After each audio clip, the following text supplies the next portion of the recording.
সার্জিস তো হেলিকপ্টারে চলা মানুষ, এত ব্যস্ত মানুষকে জুলাই ফাউন্ডেশনের দায়িত্ব দেওয়া ঠিক হয় নাই। এতে করে বিভিন্ন জায়গায় হেলিকপ্টারে গেছে, জুলাই ফাউন্ডেশনের আহতদের অর্থ অপচয় হয়েছে। এরকম মানুষকে দায়িত্ব দেওয়া উচিত ছিল যারা আহতদের প্রতিনিধি, যারা আসলে একটা গুলি গায়ে লাগলে কি ব্যথা, একটা চোখ অন্ধ হলে কি ব্যথা, এরকম একজন ভুক্তভোগীকে এই ফাউন্ডেশন দায়িত্ব দেওয়া উচিত ছিল, যে সত্যিকার অর্থে আহতদের কষ্টটা বুঝবে। এখানে ক্ষতি যা হওয়ার কিন্তু হয়ে গেছে। যে আহতরা ছিল কষ্ট সৃষ্ট করে পরিবারের টাকা দিয়ে চিকিৎসা করে ফেলছে। হ্যাঁ, তো তাদেরকে যে সময় সেবা দেওয়ার কথা ছিল সেই টাইম পিরিয়ডটা পার হয়ে যাওয়াতে এই ক্ষতি আর সংশোধনযোগ্য না, এই ক্ষতি আর রিকভারেবল না। এখন যেটা দরকার, সবাই তো আর আহত হিসেবে টাকা চায় না। যেমন আমি গুলিবিদ্ধ হয়েছিলাম, আমি তো আহত হিসেবে টাকা চাই না।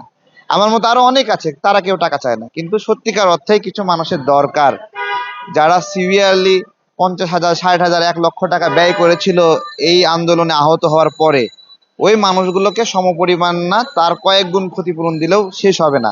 সেটা হচ্ছে না। আজকে নিহতদের পরিবাররা এখানে এসে প্রোগ্রাম করেছে, তাদের একটাই কথা যে 6 মাসে কি কি অগ্রগতি।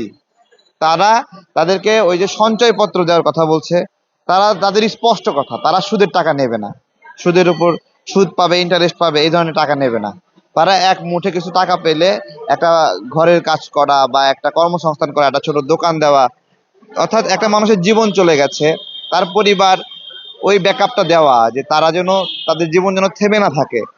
একটা ছোট কর্মসংস্থান, একটা দোকান হলে দেখা যাচ্ছে যে ওই মহিলা, তার মা বা তার স্ত্রী বা তার সন্তান একটা কোনো কাজ করতে পারে। এই জায়গাগুলোতে সবার একটা আশা। আমরা তো সবাই আলটিমেটলি বেঁচে থাকবো কোনো না কোনো ভাবে।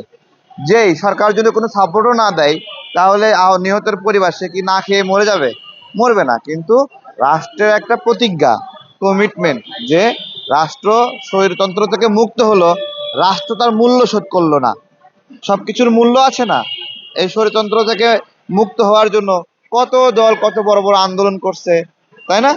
এগুলো করছে, তাহলে এগুলো যদি সেই জায়গায় ব্যয় করতে সমস্যা হয় না, শুধুমাত্র ভুক্তভোগীদের এখানে ব্যয় করতে সমস্যা হচ্ছে, তাই তো? সার্জিস এখানে এই সময়ে এসে পদত্যাগ করলে কি, পদত্যাগ না করলে কি, এটা এখন ঢন হয়ে গেছে। ঠিক আছে?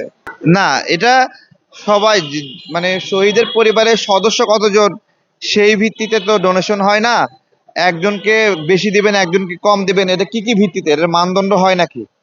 দিলে সবাইকে সমানভাবেই দিতে হবে। আমরা চাই, সরকার যে বলছিল 30 লক্ষ টাকা একটা কথা উঠছিল সেই সময়, আসলে ক্ষতিগ্রস্ত যারা, তাদেরকে এক জীবনের আয় সমান অর্থ দেওয়া দরকার, যেটা 60,65,লক্ষ টাকা। যে সে জীবনে বেঁচে থাকলে 60 বছর বয়সে এতটুকু অর্থ ইনকাম করতো, তাই না? এই পরিমাণ অর্থ ক্ষতিপূরণ দেওয়ার আন্তর্জাতিক মানদণ্ডে একটা নিয়ম রয়েছে।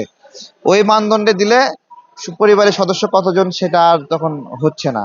ঠিক আছে, কিন্তু 5 লক্ষ টাকা একজন নিহতর পরিবারের জন্য যথেষ্ট না।